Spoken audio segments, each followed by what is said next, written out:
I've got a special treat for you today. This is Weapons and Warriors, the original Castle Combat set from Pressman. It was released in 1993 and it's an exciting tabletop war game. Unlike other tabletop war games, Weapons and Warriors focuses on explosive action and exciting siege weaponry. Players choose between playing the attacking or defending team, each with their unique weapons and fortifications. Players will roll battle dice that determine how many moves they can make or how many shots they can take on their turn. If a player should lose their commander figure, they can no longer roll 2 dice and must spend the rest of the game using only 1 battle die. Play continues until one team is completely wiped out. The player who eliminates their opponent wins. Today, I've got an exciting episode for you. We're going to have the Battle of the Basement. We have the blue team defending Acryli Castle and the red team in their attempt to siege. Let's see who emerges victorious in Weapons and Warriors, the Battle for the Basement.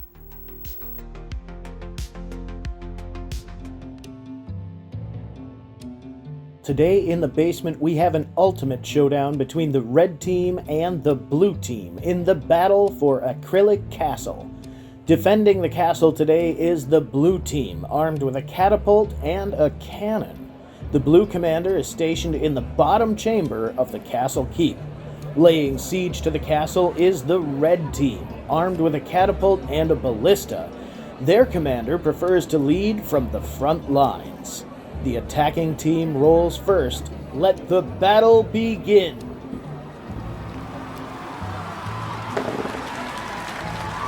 We've got a 2 and a 3 for turn 1. Let's see them make the most of this.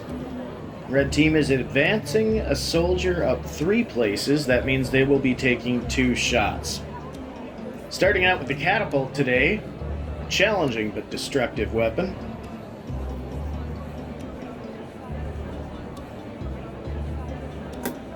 That first shot was actually very close to the enemy commander. First 2 shots of the game, not very effective, but let's have a look at this first shot again. That was very close to the enemy commander's position, just a little bit more to the right, and they would have eliminated the blue commander. Let's see how the blue team answers going into turn 2. Likewise, rolling a 2 and a 3, and likewise moving a soldier up 3 places. This means they'll be taking 2 shots. Blue team starting off with the cannon.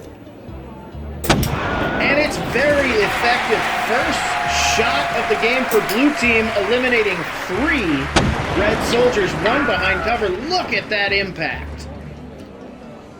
Well, the red team's got to make up some ground now. Rolling 2 3s. A strong roll going into turn 3. Advancing their soldier towards the enemy castle. Looks like they'll be bringing the catapult back into play.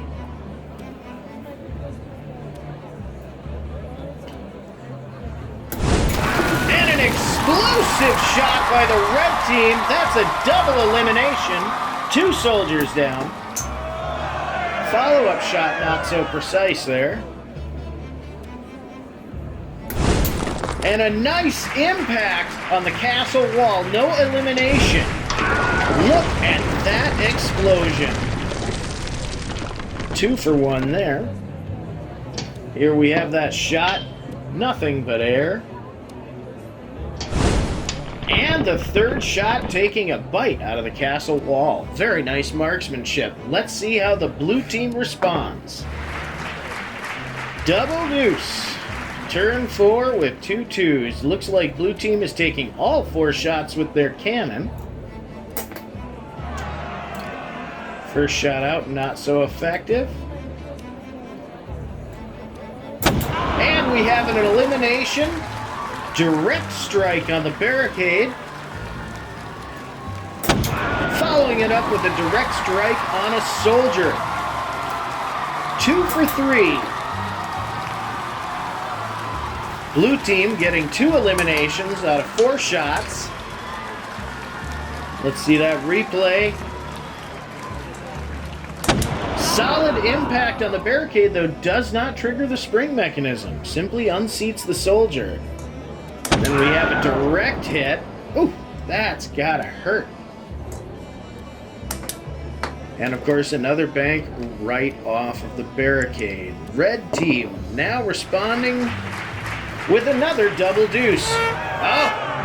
And camera 1 is out for this round. We're going behind blue team's enemy lines. The ballista coming to play, knocks down the front gate, and we have an elimination. Red team, first 2 shots at the ballista, getting an elimination, switching back to the catapult. Looks like they're going after that blue commander. A couple of misses. They should have stood with that ballista for the rest of the turn. And blue coming in with... Oh, they're taking all 6 shots. Rolling 2 threes into turn 6. And an immediate answer with that impact. Their advancing soldier is lucky. The red team just dodged one. That's 2. It's getting tense. 3 dodges. We've got 2 shots left. Blue team lining up. Strikes another enemy soldier on the red line. The advancing soldier is still... Oh, the advancing soldier is down. Blue team mopping it up. Direct impacts. It's getting nasty on the battlefield today. Going into turn 7, let's see what the red team brings to the party. A 3 and a 2. Reds facing blue 5 to 10, taking all 5 shots from behind their line. Not starting off strong. It looks like they're having a hard time dialing it in. Oh, and we have an impact! That's 2 soldiers eliminated. Soft target on the castle wall. Explosive impact. Not a great follow-up. There we go. Hit on advancing soldier, though it does not look like an elimination. Let's have a look at the replay. Explosive impact on the castle wall, eliminating 2 soldiers. There's a direct hit on the advancing soldier, and he is not down. He is on his feet. It looks like the soldier's base caught on the playboard. So we're going to have to consult the rules. Under hits, a soldier is hit if his target is hit and explodes, or if he is hit directly and knocked over. As we can see, the blue soldier was not knocked over, so the judges will be placing him on the nearest space. Soldier receives a little bit of a knockback, but is still in the game, and we can proceed to the blue team's turn. Leading off with a double deuce. Moving the soldier back into position, the blue team will be taking another 2 shots. And it's no surprise they're making use of that cannon. Banks off. And we have impact. Look at that. What a shot. Blue team eliminating another on red. It is red to blue 4 to 8 here. Red responding with 2 threes in turn 9. Taking all 6 shots with the catapult from behind their line. Immediately eliminating the blue's advancing soldier. And we are now taking shots at the lookout tower, it looks like. And not doing so well. The target is in the center of the tower. Will launch the watchman off the tower. Blue's got to make red's got to make magic happen here. They are not doing too well, and blue is standing strong.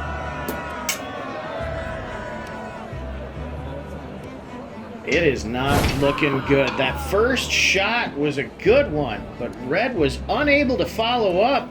Blue is standing strong going into the next turn.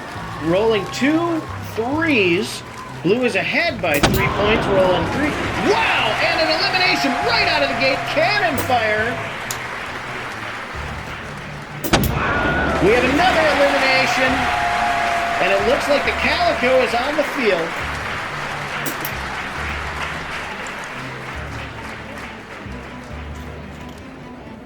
Soldiers going off the table are going to meet a grisly fate this evening. Not looking good on the follow-up shots, Blue, leading 7-2. Let's have a look. Again, not triggering the spring mechanism, but eliminating the soldier with direct fire on the barricade. That's 2 without triggering. So 3 of the 4 red barricades have failed to protect their respective soldiers without triggering. Red following up with 3 shots from behind their line out of turn 11 here. Not too effective. Come on, Red, dial it in. And we have a hit after some concentration. You could see the red team really trying to make that one count, and it did. Not going down without a fight. Very nice direct hit on the weak spot on the castle. Solid elimination. Blue is still leading by 4 and rolling 3, a 2 and a 1. Kind of funny, you get 1 and 2 on turn 12, eh? First shot, not very effective. We're taking all 3 shots with the cannon, and the second follow-up is very effective, launching the red soldier over the barricade. That was a clear hit on the trigger mechanism of the barricade. Look at that launch. And it's all down to the red commander. 2 3s. A solid roll. Let's make it count. And right away takes the watchman off the tower.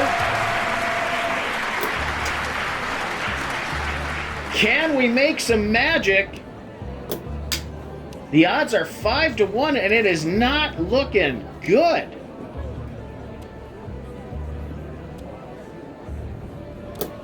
The red commander's feeling the pressure. His shots are banking off the castle wall.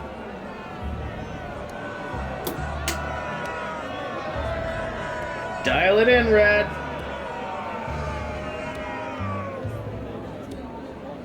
The crowd is waiting. And there it is!